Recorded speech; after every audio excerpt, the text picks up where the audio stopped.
O flamenguista acordou feliz por todo o Brasil, com a esperança de transformar o resto de 2023 na segunda metade de 2022.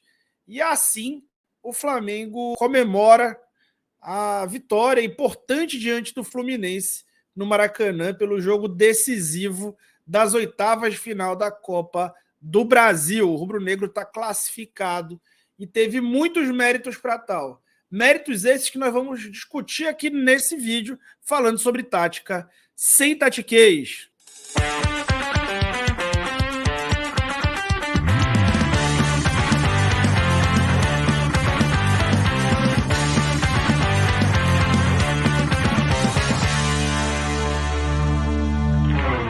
Você quer aprender a analisar jogos como um profissional e poder assim transformar desse amor que você tem pelo jogo em uma profissão? Você pode dar o seu primeiro passo a partir de R$ 97. R$ 97 é o valor do curso inteiro, não é uma parcela somente. Aliás, você ainda pode dividir esse valor.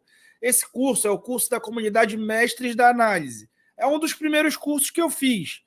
E ele vai te dar uma noção básica muito importante para você seguir a tua trilha de análise. Você vai poder trabalhar como analista para um atleta, por exemplo. Você vai poder trabalhar num clube se quiser. Você vai poder trabalhar como eu, né, como um comunicador, falando sobre tática e onde você quiser dentro do futebol. Para você trabalhar com futebol, se você sonha com isso, é importante você conhecer de tática. Senão, você pode acabar cometendo os erros que você corneta aí dos seus dirigentes, treinadores, comentaristas, etc. Então aproveita essa promoção clicando no link que está na descrição do vídeo, que ela é por tempo limitado e é exclusiva para os inscritos aqui do canal do Falso 9. Falando nisso, a gente pode alcançar hoje uma marca muito importante. Hoje é o dia que a gente vai bater 28 mil inscritos. Para poder bater esses 28 mil inscritos, eu preciso de uma coisa. Preciso que você se inscreva. Se você não se inscreveu, eu preciso que você deixe o like, porque quer dizer que você já está inscrito e não tem como se inscrever duas vezes. Então, se você deixar o like, o vídeo vai aumentar de proporção e assim vão aparecer outros você que vão passar a assistir aqui o nosso canal e contribuir com o seu engajamento para que a gente ganhe mais voz e projeção. Tá bom? Então, cara, vai demorar um pouquinho a análise, então mete aí no Velocidade 2 que a gente vai falar tintim por tintim do que rolou nesse clássico. Certamente sem um sistema de 3 zagueiros e sim com uma linha de 4 e Ayrton Lucas na segunda linha, o Flamengo entrou em campo com essa formação e o Fluminense também sem surpresa. A gente abordou antes do jogo o que iria acontecer e tudo aquilo se confirmou. Em organização ofensiva, o Arrascaeta fazia a função do Pedro. Cada vez mais parece que o melhor lugar para o Arrascaeta no time é esse, junto com um atacante. Uma posição ali quase que simétrica, ele liderando um desses dois triângulos aí de ataque. O Pulgar ficava um pouco mais recuado na construção, o Thiago Maia fazia parte desse triângulo do lado esquerdo, enquanto o Gerson dessa vez atuou pelo lado direito. Os alas, né, um lateral e o outro que era ponta, dessa vez jogaram simétricos. O Wesley e Ayrton normalmente têm funções diferentes. Nesse jogo não foi isso. Mas o primeiro tempo e talvez o jogo inteiro não passou pela forma como o Flamengo atacou. Ele passou pela forma como o Flamengo defendeu. E é sobre isso que a gente vai explorar mais.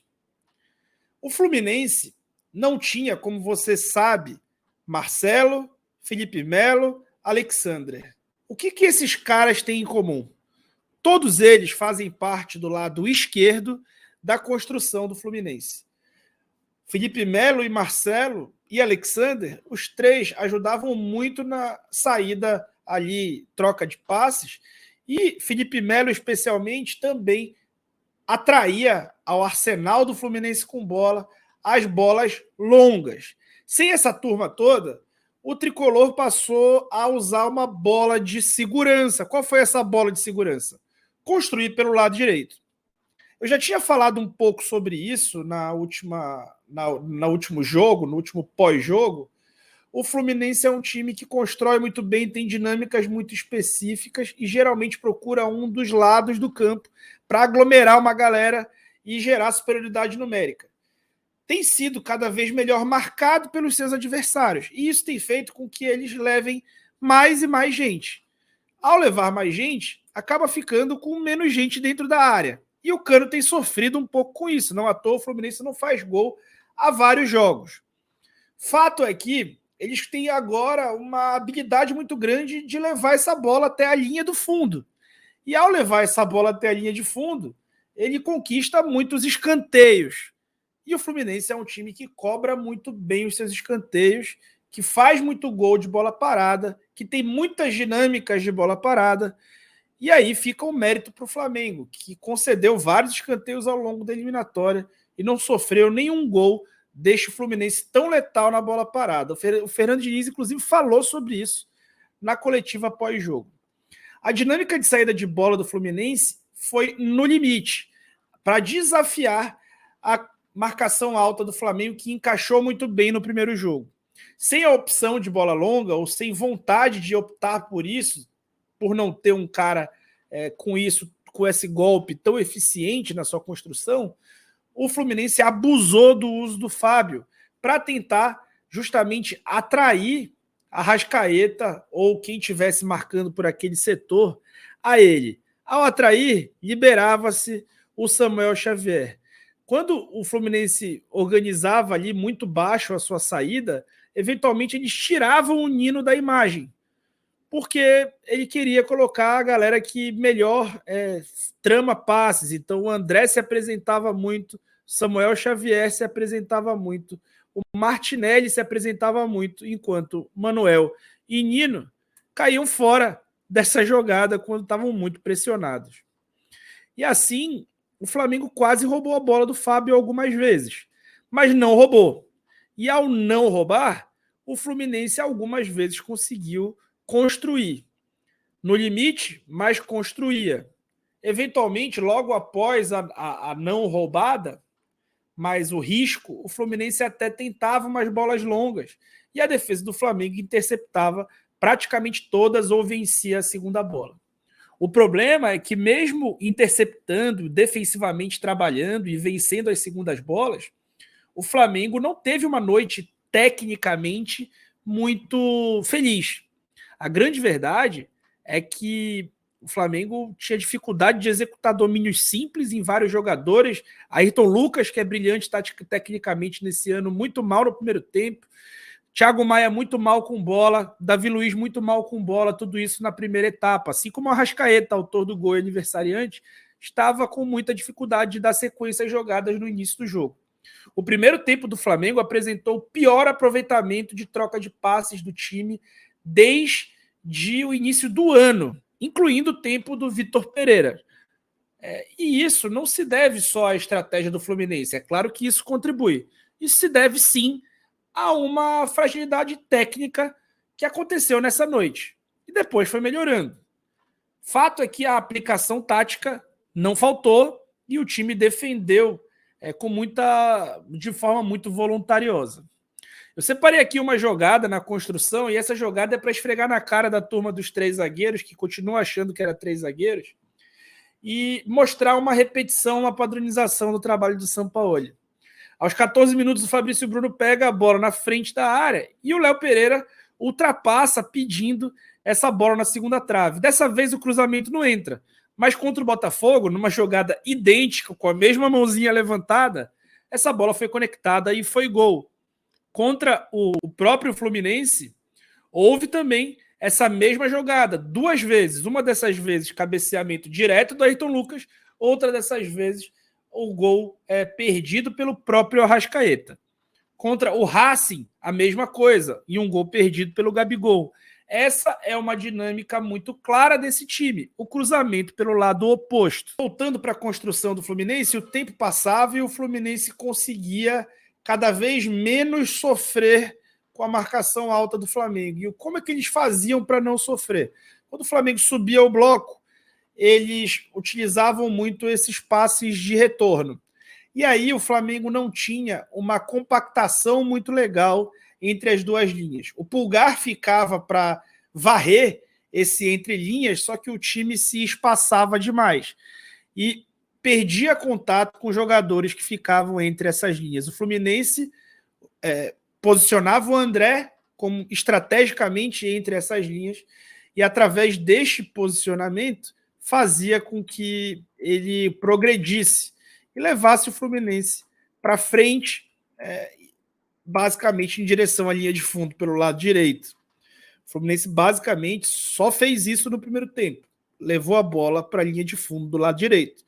O problema para o Fluminense é que ali não tem uma baliza. Ali é a linha de fundo.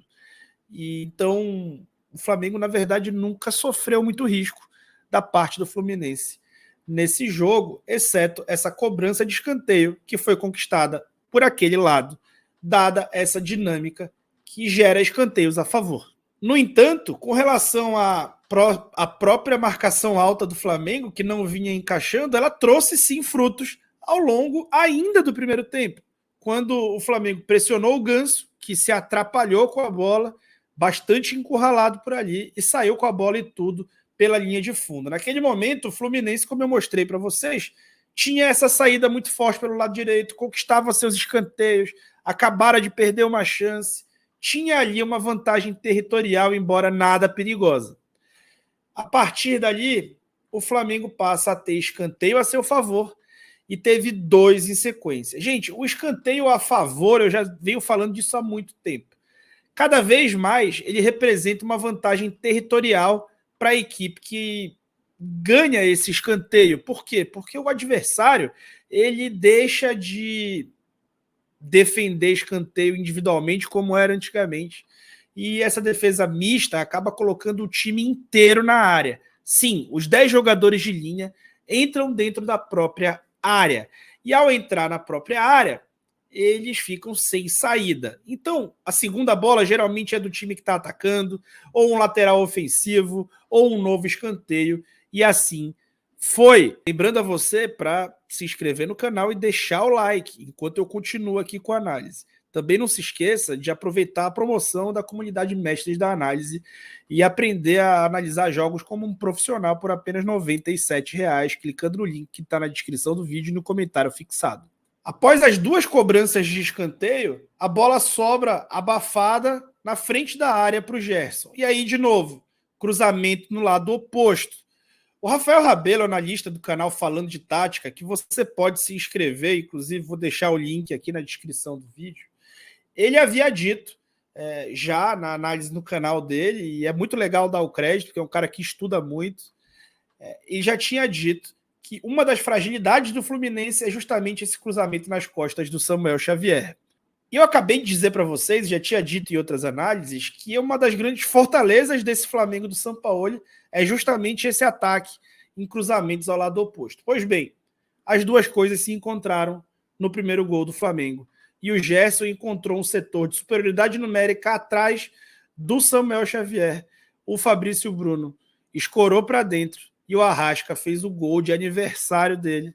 Flamengo na frente. O lado anímico, que talvez tivesse mais para o Fluminense por conta da batalha territorial, ganha por eles até o momento, inverte completamente.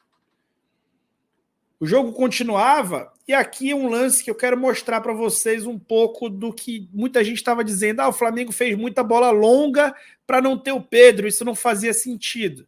Gente, as bolas longas que o Flamengo tentava não eram para o Pedro ou para jogadores como o Pedro. Elas eram bolas longas para jogadores que atacam o espaço. Elas aconteciam geralmente quando alguém que estava à frente recuava para o Matheus Cunha e movimentava essas linhas defensivas do Fluminense. Movimenta uma linha, depois movimenta a outra linha, porque uma reage à movimentação da outra. O Matheus Cunha geralmente chapava para frente de primeira. Enquanto isso, os jogadores atacavam o espaço. O Gerson, muito bem atacando esse espaço, conquistou uma falta e um cartão amarelo do Manuel aos 37 minutos, que quase foi vermelho. Outros juízes teriam dado vermelho por conta de ser o último homem. Enquanto isso, o Pulgar continuava um pouco mais preso entre as linhas e o problema do entre linhas do Flamengo persistia. Por muitas vezes o Pulgar tinha que vigiar os dois volantes do Fluminense, que são bons jogando, Martinelli e André. E assim o Fluminense foi voltando a ter domínio territorial no primeiro tempo. No segundo tempo, o Fluminense volta com o Pirani, na expectativa de não precisar mais jogar só por um dos lados. O Diniz colocou o Pirani para jogar de lateral esquerdo, isso mesmo. Já que o time passava quase 75% do tempo com a bola e o Flamengo vencendo o placar talvez não quisesse lutar tanto por essa posse naquele momento, então ele colocou o Pirani para tentar construir melhor as jogadas pelo outro lado. Só que o Flamengo também mudou, mesmo sem substituir. O Pulgar, que ficava preso no entrelinhas, enquanto esse entrelinhas ficava muito grande, teve a sua dinâmica alterada. Como eu mostrei para vocês que o Fluminense só ficava com o Cano lá na frente e os dois pontas caíam para o mesmo lado, o Sampaoli abriu mão de uma dessas sobras no setor defensivo e deixava uma dinâmica ali para Léo Pereira ou Davi terem que saltar caso necessário. Enquanto isso, dava liberdade para o Pulgar avançar e correr muito para frente durante a marcação alta. E logo aos 2 minutos, uma perseguição do Pulgar ao Martinelli e ao André fez com que o Fluminense jogasse uma bola pela linha de fundo do próprio campo e gerasse um outro escanteio, dessa vez para o Flamengo. Enquanto isso, o Flamengo vinha não sofrendo e enervando um time que é muito acostumado a que as coisas deem certo para eles com bola, assim deixando o ambiente cada vez mais favorável ao próprio Flamengo. Uma outra coisa que aconteceu, e dessa vez a gente não ouviu tanto, porque no scout foram poucos os números, é que nesse segundo tempo, a partir desse movimento do Pulgar, ele também não podia perder viagem. Então ele começou a fazer faltas táticas. Não só ele, quanto o Flamengo, nesse início de segundo tempo, quando o Fluminense ameaçava quebrar essa primeira linha, executava as faltas táticas e parava ali a jogada. Assim o jogo ficava um pouco mais picado, o Flamengo já estava na frente no placar e assim continuava a sua feição à partida. Isso aconteceu outras vezes, né? Como eu estou mostrando para vocês, todas essas vezes foram momentos que o Pulgar saltou a pressão, marcou mais agressivo, deixou ali o entrelinhas para um dos zagueiros proteger caso necessário e executou a falta tática quando houve o perigo de perder a bola. E assim o Flamengo ganhou 10 minutos do segundo tempo com tranquilidade e sem sofrer nenhum perigo do Fluminense. Aos 12, o Léo Pereira sai lesionado para a entrada do Everton Ribeiro. Aí o Gerson passa a fazer a marcação pelo lado esquerdo e a jogar também pelo lado esquerdo, com o Everton Ribeiro executando a função que o Gerson vinha executando. Ter o Gerson do lado esquerdo marcando é diferente de ter o Ayrton Lucas do lado esquerdo marcando na linha de meio. O Gerson é um jogador muito forte, muito bom nesses duelos físicos, especialmente em espaços curtos. Então, acabou melhorando bastante a marcação e o Gerson se entregou demais coletivamente. Estava em todos os lados do campo.